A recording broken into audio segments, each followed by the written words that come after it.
नमस्कार दोस्तों, आधुनिक इतिहास श्रृंखला की अगली कड़ी में हम लोग आज राष्ट्रवाद का उदय पढ़ेंगे, यानी भारतीय राष्ट्रीय आंदोलन के बारे में चर्चा करेंगे। बहा के पसीना मंजिल को पाना पड़ता है, तरक्कियां दहेज में नहीं मिलती, इन्हें कमाना पड़ता है। तो आइए हम लोग शुरू करते हैं। भारतीय राष्ट्रीय आंदोलन। आखिर भारतीय राष्ट्रीय आंदोलन को हम अध्ययन की दृष्टिकोण से 3 भागों में बांटते हैं। प्रथम चरण, जब प्रथम स्वाधीनता संग्राम हो जाता, 1857 की क्रांति हो जाती है, वहाँ से लेकर यानी 1858 से लेकर 1905 तक, जिसे उदारवादी चरण भी बोला गया। इस दौरान विभिन्न संस्थाओं की स्थापना हुई।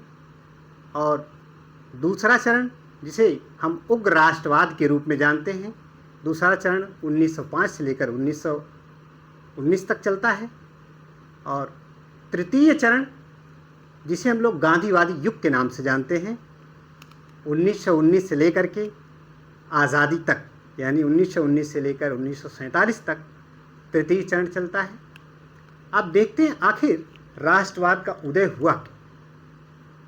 तो जैसा कि हम यहाँ पे बनाए हैं, शीर्षक देख रहे हैं, भारतीय राष्ट्रवाद के उदय का कारण। इसमें हम लोग देखेंगे कि राजनीतिक एकता, जब तमाम संस्थाएं स्थापित होने लगी, पॉलिटिकली हम लोग इंटरफियर करने लगे, पूरा जनमानस को राजनीति का ज्ञान होने लगा, तो धीरे धीरे हम लोग एकता के सूत्र में बंधते गए और वहाँ पे राष्ट्रवाद का उदय होता है। दूसरा, प्रशासनिक एकता, जब 1886 में लॉर्ड कॉर्नवालिस और 1786 में कॉर्नवालिस जब गवर्नर जनरल बनकर आया, तो उस दौरान उन्होंने बहुत सारे कार्य किए। उन कार्यों का उल्लेख हम लोग आगे करेंगे ही करेंगे।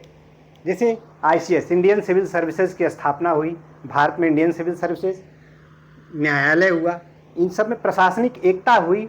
और उस प्रशासनिक एकता के माध्यम से हम लोग आंदोलन, अपील, तमाम चीज़ें ऐसी शुरू हुई, जिससे राष्ट्रवाद का उदय हुआ। तीसरी बात कि समाचार पत्रों का योगदान रहा, जैसे सोम प्रकाश, अमृत बाजार पत्रिका, युगांतर, संध्या, काल, और प्रताप जो कानपुर से निकलता था गणेश शंकर विद्यार्थी द्वारा। तो तमाम ऐसे पत्र पत्रिकाओं का भी योगदान हमारे राष्ट्रवाद के उदय में रहा। और नीतियाँ, कौन कौन सी नीतियाँ आई, तो खास करके हम लोग लिट्टन, रिप्पल और कर्जन की नीतियों के बारे में देखते हैं, जो कि प्रभावित किया। और उसी समय जब स्वाधीनता संग्राम छिड़ा हुआ था, जब हमारे भारतीय राष्ट्रीय आंदोलन के लिए प्रेरित हुए, तो विश्व में क्रांतियाँ चल रही थी। फ्रांस की क्रांति में बंधुत्व, भाईचारे से हमारे अंदर भी आत्मविश्वास बढ़ा, हम लोग एकता के सूत्र में बंधे। तो फ्रांस की क्रांति के बहुत सारे आदर्श हमारे संविधान में रखे गए हैं। हालांकि हमारा यहाँ उद्देश्य संविधान पर चर्चा करना नहीं है, फिर भी फ्रांस की क्रांति से भी हम लोग प्रभावित हुए। और विदेशी आधिपत्य, अंग्रेज़ों का जो जबरन आधिपत्य होने लगा हमारे ऊपर, उन चीज़ों को देखेंगे हम। और साथ में यहाँ पे नवीन आविष्कार जो हुए, 1853 में रेलवे, 1854 में डाक तार विभाग की स्थापना, तो इन सब चीज़ों से धीरे धीरे राष्ट्रीय एकता का उदय होने लगा। और मैंने शायद एक पोस्ट भी किया, आप लोग देखेंगे मेरे पोस्ट वाले पेज पे, कि जब भेदभाव होता है तो वहाँ पर असंतोष का जन्म होता है। असंतोष ही आगे चलकर कहीं आंदोलन का रूप ले लेता है। तो इन चीज़ों को देखते हुए आप देख सकते हैं कि जैसे अगर हम कहें राजनीतिक एकता भी हो गई, नीतियों में जैसे लिट्टन के समय, इसको आप लोग स्क्रीनशॉट मार लीजिए या नोट कर लीजिए, इसे मिटाते हैं, फिर आगे डिटेल में चर्चा करते हैं। तो कैसे राष्ट्रवाद का उदय होता है, नीतियों में क्या क्या बातें आती हैं, पत्रों में क्या क्या बातें होती हैं। तो अगर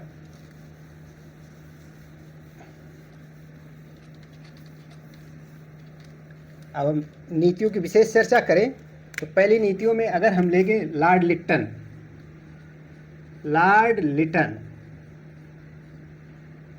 लिट्टन के ज़माने में 3 महत्वपूर्ण घटनाओं का यहाँ उल्लेख होता है। एक तो इसके समय में जो आया दिल्ली दरबार लगा।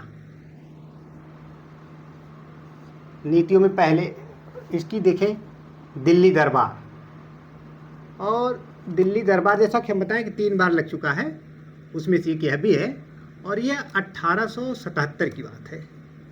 दिल्ली दरबार। दूसरा है वर्नाक्यूलर प्रेस एक्ट।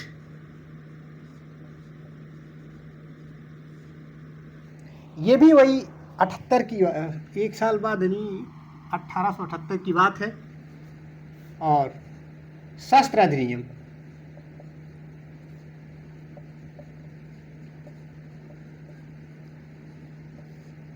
ये भी 1878 में आया। देखिए लिट्टन की नीतियों में क्या हुआ कि जब लॉर्ड लिट्टन यहाँ पे वायसराय बनकर आया तो इसने क्या किया कि दिल्ली दरबार का आयोजन किया, और उसी दौरान 1876 से लेकर के 78 के बीच भयानक अकाल पड़ा हुआ था। तो यहाँ हमारी जनता भूखों मर रही है, यहाँ अकाल पड़ा हुआ है, और ये दिल्ली में भव्य दरबार का आयोजन कराते हैं, और जिससे भारतीय जनमानस नाराज हो गया। तो हमारे अंदर कि हमारी बदनसीबी पर तेरी इमारत है, पेट को पालने तेरे शहर में आते हैं। हमारी बदनसीबी पर लूट रहे हो, शासन कर रहे हो, और दरबार लगा रहे हो, और हम पर ध्यान नहीं दे रहे हो। तो भारतीय जनमानस में आक्रोश फैल गया कि यहाँ हम लोग खाए बिना मर रहे हैं, अकाल पड़ा हुआ है, और ये दिल्ली दरबार में इतना ज़्यादा खर्चा कर रहे हैं। तो लॉर्ड लिट्टन की इस वाले काम से नाराज हुए लोग, लिहाजा राष्ट्रीय एकता का उदय हुआ और राष्ट्रीय आंदोलन में परिणत होने लगा। वर्नाकुलर प्रेस एक्ट की बात करें तो जो वर्नाकुलर प्रेस एक्ट है, यानी क्षेत्रीय भाषा कहें या देसी भाषा समाचार पत्र अधिनियम भी कहते हैं, और इसको मुंह बंद करने वाला अधिनियम भी बोलते हैं। वर्नाकुलर प्रेस एक्ट को मुंह बंद करने वाला अधिनियम। अब ये वर्नाकुलर प्रेस एक्ट कहानी ये है कि पहले अगर कोई अखबार सरकारी नीतियों की आलोचना करता है तो उसके प्रेस जब्त हो, मतलब उसके छापा खाना जब्त हो जाएगा, उसकी सिक्योरिटी मनी जो जमा की वो जब्त हो जाएगा।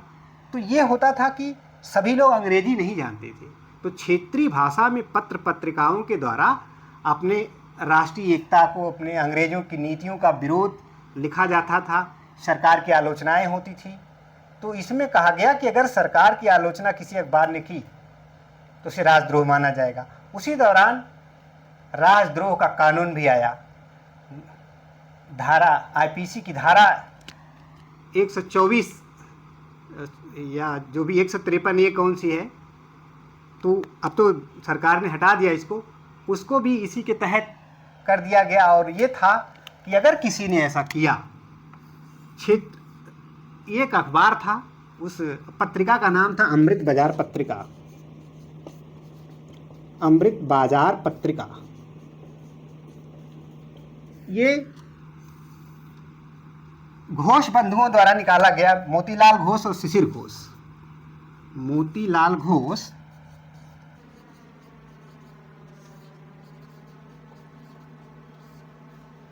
व शिशिर घोष।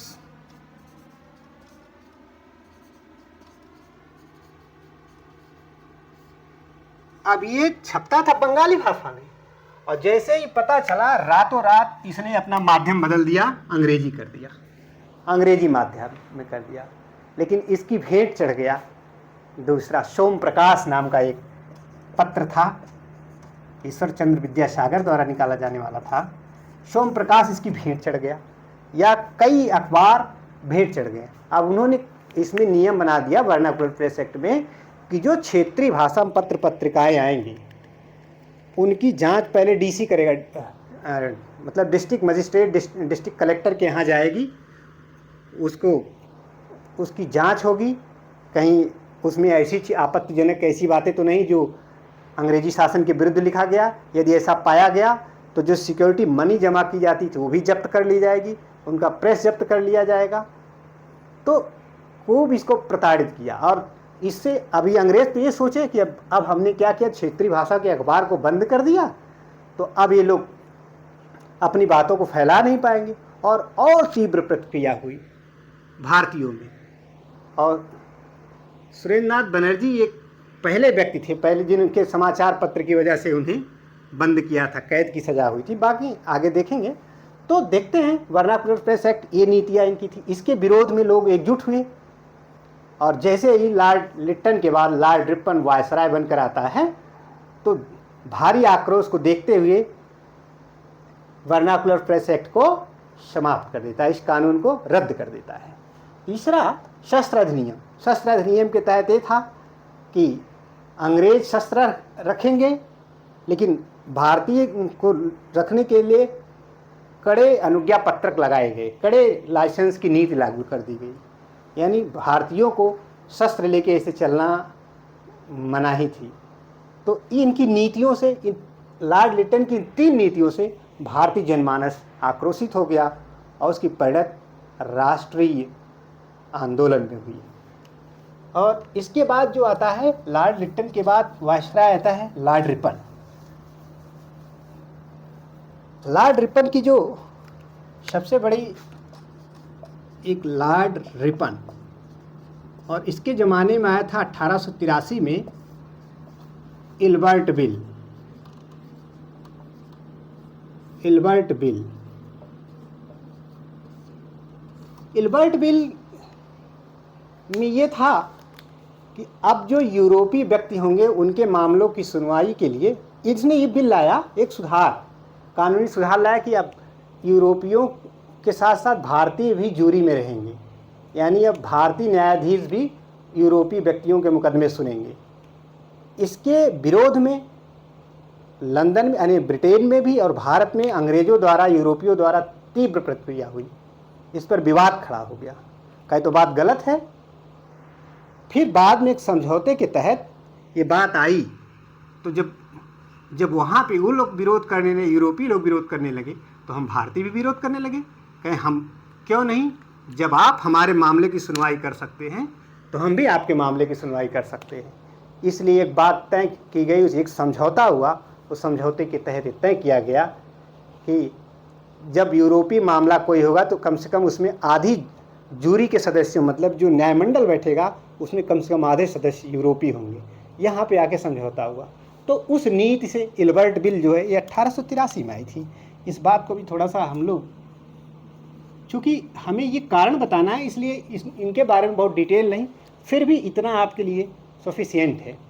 आप डिटेल पढ़ेंगे भी तो ये प्रीलिम्स के पॉइंट ऑफ व्यू से पर्याप्त है।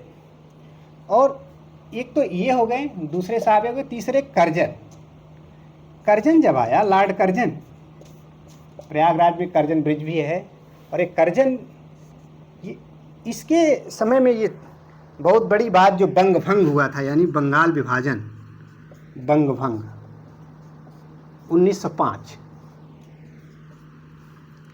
अब क्या हुआ कि बंगाल विभाजन में अब और ज़्यादा आक्रोशित हो गए लोग, और ये कहने को कहे कि प्रशासनिक एकता के आधार पर हम बांट रहे हैं, लेकिन इन्होंने सांप्रदायिक आधार पर बंगाल का विभाजन कर दिया। इससे भारतीय जनमानस भयानक तरीके से नाराज हुआ और स्वदेशी आंदोलन ने जन्म ले लिया। तो ये भी राष्ट्रवाद के उदय का कारण था। इसके बाद तो इनको थोड़ा सा आप नोट कर सकते हैं